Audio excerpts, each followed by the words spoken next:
The last letter from your lover ये एक Hollywood romantic movie है जिसमें दो स्टोरीज पैरेलल में चलती है, जो कि एक है 1965 की और दूसरी 2003 की। एक्सप्लेनेशन शुरू करने से पहले मेरी आपसे रिक्वेस्ट है कि अगर आपको कहानी पसंद आती है तो प्लीज़ वीडियो को लाइक ज़रूर करें। ये बात है 1965 की। जेनिफर अपनी याददाश्त भूल चुकी है। दरअसल उसका कुछ दिन पहले एक्सीडेंट हुआ था और तब से वो अस्पताल में ही थी। इतने दिनों के बाद भी जेनिफर की याददाश्त वापस नहीं आई है, लेकिन अब उसे डिस्चार्ज मिल गया है और उसका पति लैरी उसे अपने घर लेकर जा रहा है। लैरी जब उससे बात करता है तो ना जाने क्यों वो खुश नहीं है। उसे कुछ भी याद नहीं है कि एक्सीडेंट के पहले उसकी ज़िंदगी कैसी थी। लेकिन जेनिफर के घर वापस आने पर लैरी बहुत खुश है। लैरी एक बहुत ही बड़ा बिजनेसमैन है। वो अक्सर बिजनेस के सिलसिले में घर से बाहर रहता है। जेनिफर को उसके दोस्त याद नहीं है, ना ही उसका पास्ट क्या था ये याद है। उसे समझ नहीं आता कि वो अपना टाइम पास कैसे करे। घर में बैठे बैठे बोर होने से अच्छा है कि घर की लाइब्रेरी में जाकर एक किताब पढ़े। जैसे ही वो किताब खोलती है उसमें से एक लेटर गिर जाता है।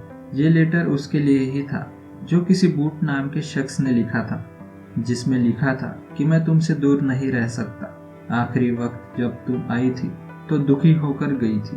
मैं तुमसे बहुत प्यार करता हूँ और तुमसे मिलना चाहता हूँ। ये पढ़कर जेनी समझ जाती है कि वो और बूट एक दूसरे से प्यार करते थे, मगर बूट कौन है ये उसे याद नहीं है। ये लेटर मिलने के बाद वो पूरा घर ढूंढने लगती है।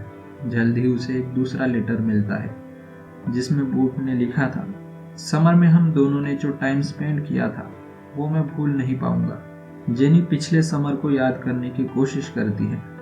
दरअसल समर में जेनी और लैरी एक ट्रिप पर गए थे। दरअसल वो हर समर एक ट्रिप पर जाया करते थे। जेनी की शादीशुदा जिंदगी बड़ी बोरिंग थी, जिसमें उसका पति हमेशा बिजनेस मीटिंग में बिजी रहा करता था और जेनी बेचारी होटल में अकेली रहा करती थी।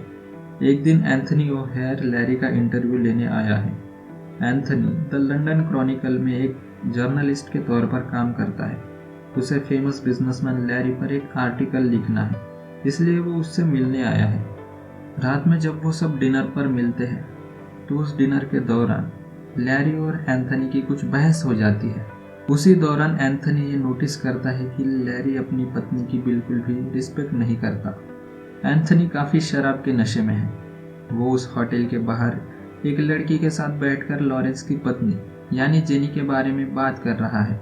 वो उस लड़की से कहता है कि ये रिच लोग बेवकूफ़ तो होते ही है, लेकिन उनसे भी ज़्यादा बेवकूफ़ है इनकी बीवियाँ, क्योंकि उनके पास करने को कुछ भी नहीं है। जेनी उसके पीछे ही थी और ये सब सुन रही थी, लेकिन एंथनी को ये पता नहीं है। जैसे ही वो जेनी को नोटिस करता है वो काफ़ी ज़्यादा शर्मिंदा हो जाता है। जेनी ने गुस्से में कहा कि उसकी उसके बारे में जो कुछ भी राय हो, लेकिन वो उसके पति के बारे में कुछ बुरा ना लिखे। इतना कहकर वो चली जाती है। जैसे ही वो अगले दिन सुबह घूमने निकलती है, एंथनी वहाँ पहुँच गया है और उसने कल रात के लिए माफ़ीनामा लिखा है। कल रात के लिए वो काफ़ी ज़्यादा शर्मिंदा है और इसलिए आज उसने लैरी और जेनी को लंच पर बुलाया है। लेकिन लैरी एक बिजी आदमी है, उसे लंच के बीच में ही बिजनेस के सिलसिले में जाना पड़ता है। जेनी दिन भर फ्री है। वो बातों ही बातों में एंथनी से कहती है कि वो स्कूप नॉवेल के विलियम बूट की तरह लगता है और वो उसे वही बुलाने लगती है। दोनों ही वहाँ अकेले हैं और बोर हो रहे थे, इसलिए जेनी इस बार एंथनी को बोट पर घूमने लेकर जाती है। एंथनी एक तलाकशुदा आदमी है। दरअसल उसने शादी में होते हुए भी एक दूसरा रिश्ता बना लिया था। इसका उसे काफ़ी पछतावा है, लेकिन इस बात के लिए उसके बीवी ने उसे कभी माफ़ नहीं किया और उनके बेटे को लेकर चली गई। लॉरेंस फिर से किसी काम के वजह से बाहर गया है। अब जेनी कुछ दिनों के लिए अकेली है। वो एंथनी को लेटर लिखती है कि उस दिन यॉर्ड पर उन दोनों ने जो वक्त बिताया वो उसे काफ़ी ज़्यादा पसंद आया था। अगर वो चाहे तो इस आइलैंड पर उसके साथ घूम सकता है। काफ़ी दिनों तक दोनों इस आइलैंड पर घूमते हैं, दोनों रोज़ मिलते हैं और किसी ना किसी जगह जाकर एंजॉय करते हैं। ऐसे ही एक दिन घूमते हुए जोर की बारिश लगी थी। दोनों गाड़ी में जाते हैं, मगर गाड़ी शुरू नहीं हो रही। बोर होने से अच्छा है कि क्यों ना वो दोनों एक गेम खेले जो एंथनी उसके बेटे के साथ खेला करता था। वो जेनी को आंखें बंद करने के लिए कहता है और कहता है कि वो जो चाहे वो इमेजिन कर सकती है और उन चीज़ों को सच समझ सकती है। एंथनी जैसे ही उसका हाथ पकड़ता है वो थोड़ी सी अनकंफर्टेबल हो जाती है। उसने गाड़ी शुरू की और एंथनी को होटल छोड़ दिया। अगले दिन जेनी होटल के नीचे एंथनी का वेट कर रही थी।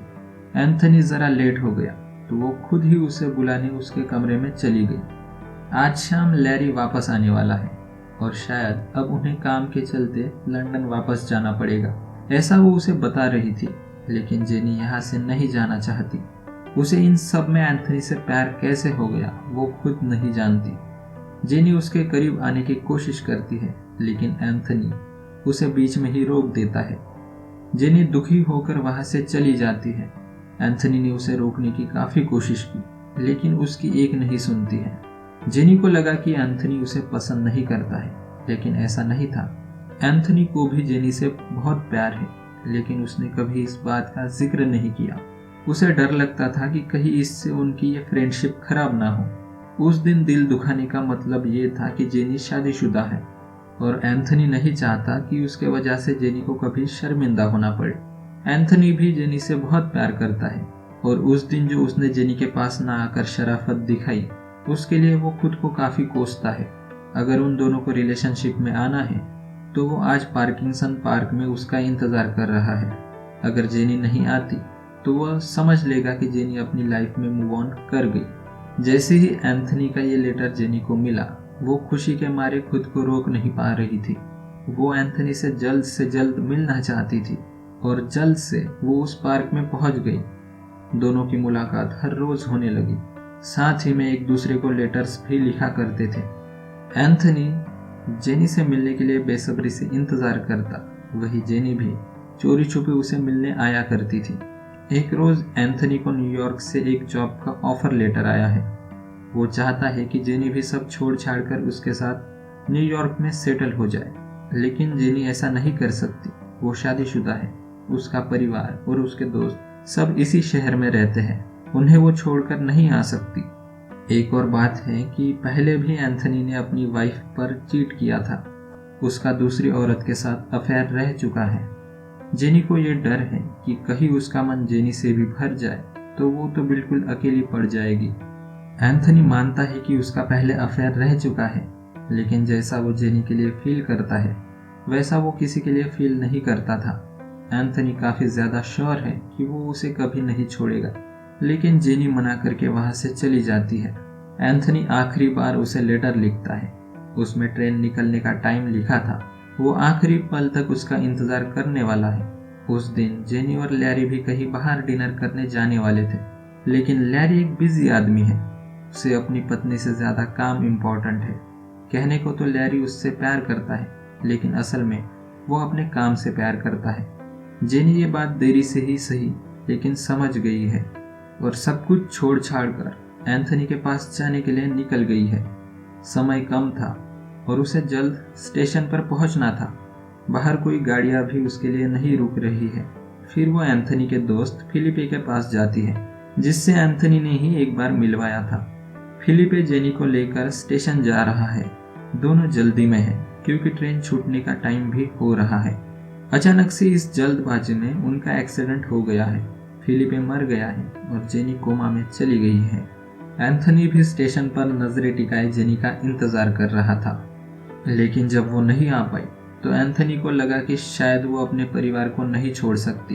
एंथनी एक अच्छा इंसान है। उसने तय किया कि अब वो उसके लाइफ में इंटरफेयर नहीं करेगा।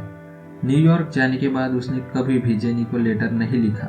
4 सालों तक जेनी की याददाश्त वापस नहीं आई।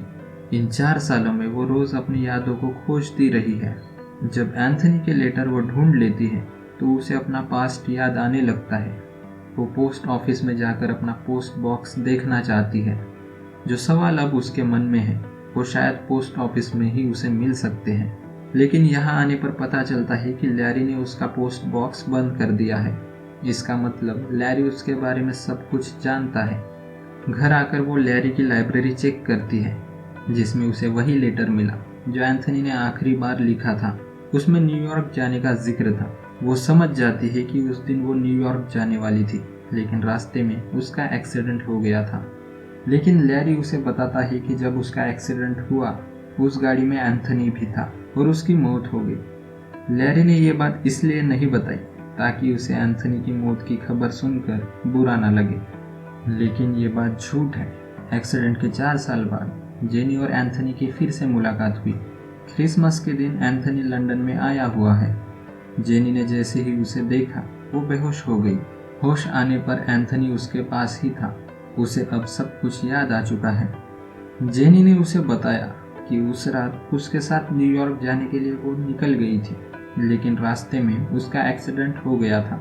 एंथनी अब भी चाहता है कि वो उसके साथ यहाँ से कहीं दूर चली जाए, लेकिन अब हालात बदल चुके हैं। जेनी को अब 2 साल की एक बेटी है, लेकिन एंथनी को इससे कोई एतराज़ नहीं है। वो उससे सच्चा प्यार करता है, लेकिन जेनी के लिए ये उतना भी आसान नहीं है। जेनी लैरी पर गुस्सा है। आखिर उसने जेनी से झूठ बोला है। वो उससे तलाक लेना चाहती है, लेकिन लैरी एक बड़ा आदमी है, उससे वो कभी जीत नहीं सकती। उनके बेटे की कस्टडी भी वो उनके पास ही रखेगा। जेनी अदालत में उससे जीत नहीं पाएगी। वो तय करती है कि अपनी बेटी को लेकर एंथनी के साथ यहाँ से भाग जाएगी। वो एंथनी के ऑफिस में आई है, लेकिन एंथनी एक दिन पहले ही यहाँ से इस्तीफा देकर जा चुका है। वो कहाँ गया है ये किसी को नहीं पता। जेनी ने ये सारे खत वही एक कर्मचारी मैरी एलन को दे दिए हैं और कहा जब भी एंथनी का पता चलेगा तो ये उसे दे देना। लेकिन अब 2003 तक एंथनी का कोई पता नहीं चला और वो खत ऐसे ही वहाँ पड़े होने के कारण एली को मिले हैं। एली उसी कंपनी में काम कर रही है जहाँ एंथनी काम करता था। वहाँ से जाने के बाद जेनी का डिवोर्स हो चुका था और उसकी बेटी लैरी के पास है। जेनी तब से अकेली रहती है। अब वो काफ़ी बूढ़ी हो चुकी है। एली और रॉरी ने उनके सारे खत पढ़ लिए हैं। इस दौरान उनके बीच भी करीबियाँ बढ़ने लगी है।